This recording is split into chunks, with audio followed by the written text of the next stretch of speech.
بسم اللہ الرحمن الرحیم۔ حدیث نبی صلی اللہ علیہ وآلہ وسلم، رسول اللہ صلی اللہ علیہ وآلہ وسلم نے فرمایا، سب سے بدترین جھوٹ یہ ہے کہ انسان خواب میں ایسی چیز کو دیکھنے کا دعویٰ کرے جو اس کی آنکھ نے نہ دیکھی ہو۔ رسول اللہ صلی اللہ علیہ وآلہ وسلم نے فرمایا، ہر چیز کا دل ہوتا ہے اور قرآن کا دل سورۃ یاسین ہے، جو شخص اسے پڑھے گا گویا اس نے 10 مرتبہ قرآن پڑھا۔ رسول اللہ صلی اللہ علیہ وآلہ وسلم نے فرمایا، مجھے اللہ کافی ہے، اس کے سوا کوئی معبود نہیں، میں اسی پر بھروسہ کیے ہوئے ہوں اور وہ عرش عظیم کا مالک ہے۔ رسول اللہ صلی اللہ علیہ وآلہ وسلم نے فرمایا، جب قیامت قریب ہوگی تو مومن کا خواب جھوٹا نہیں ہوگا، اور مومن کا خواب نبوت کے 44 حصوں میں سے ایک حصہ ہے۔ اللہ کے رسول صلی اللہ علیہ وآلہ وسلم نے فرمایا کہ جو شخص اپنے روزے میں کشیدگی چاہتا ہو یا عمر کی درازی چاہتا ہو تو اسے چاہے کہ صلہ رحمی رشتہ داروں کے ساتھ اس طرح سلوک کرے۔ رسول اللہ صلی اللہ علیہ وآلہ وسلم نے فرمایا، جس نے اپنے سارے غموں کو آخرت کا غم بنا لیا تو اللہ تعالیٰ اس کی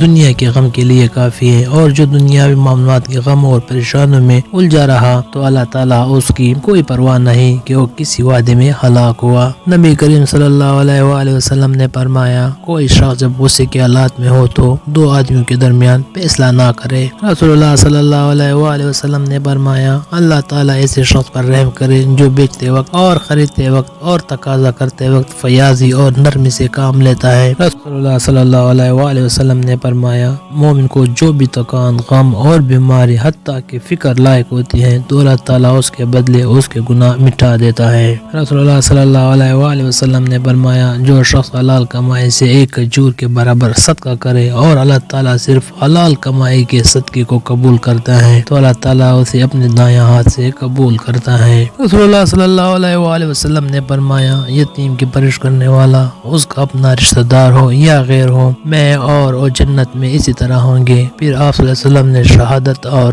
درمیانی انگلی کو ملا کر اس کے ساتھ اشارہ کیا۔ ویڈیو پسند آئے تو لائک کریں۔ Thanks for watching.